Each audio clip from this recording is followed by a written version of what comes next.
सोनो सखी सरदार अली शाह रोंदन खे मुरकाए थो। जेको अचे दर दिलबर जे ते तंहिंखे खिली गल लाए थो।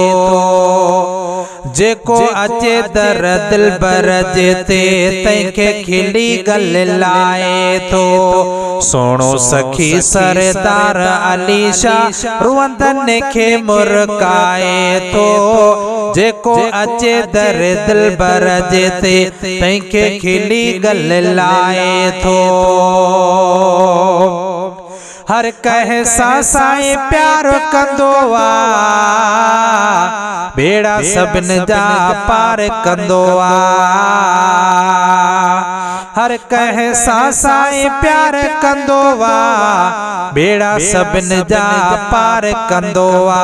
बार बुढ़े हर जवान सा यारो बार बुढ़े हर जवान सा यारो प्यार बाबा को पाए थो। जेको अचे दर दिलबर जे ते तंहिंखे खिली गल लाए थो। सोनो सखी सरदार अली शाह रोंदन खे मुरकाए थो। जेको अचे दर दिलबर जे ते तंहिंखे खिली गल लाए थो। जेको अचे दर दिलबर जे ते तंहिंखे खिली गल लाए थो। शात संदस चेहरो नूरानी गौसे आजम जी आए निशानी। शात संदस चेहरो नूरानी गौसे आजम जी आहे निशानी। गौसे आजम जी आहे निशानी। सोनो अचे तो जंहिं महफिल में सोनो अचे तो जंहिं महफिल में महफिल खे महकाए थो। जेको अचे दर दिलबर जे ते तंहिंखे खिली गल लाए थो। सोनो सखी सरदार अली शाह रोंदन खे मुरकाए थो। जेको अचे दर दिलबर जे ते तंहिंखे खिली गल लाए थो। जेको अचे दर दिलबर जे ते तंहिंखे खिली गल लाए थो।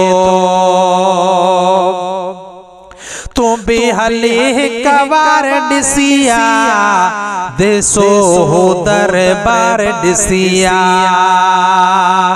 तू भी हली हिक बार ॾिसिया देसो हो दरबार ॾिसिया। देसो हो दरबार ॾिसिया। आस वंदन जी आस ही दिलबर आस वंदन जी आस ही दिलबर दाउन सा पहुँचाए थो। जेको अचे दर दिलबर जे ते तंहिंखे खिली गल लाए थो। सोनो सखी सरदार अली शाह रोंदन खे मुरकाए थो। जेको अचे दर दिलबर जे ते तंहिंखे खिली गल लाए थो। जवान सखी आजिला ने कादिर तहरीक जो आबाने। जवान सखी आजिला ने कादिर तहरीक जो आबानी। कादिर तहरीक जो आबानी। दीन जे कम में नौजवानन जो दीन जे कम में नौजवानन जो जज्बो खूब जगाए थो। जेको अचे दर दिलबर जे ते तंहिंखे खिली गल लाए थो।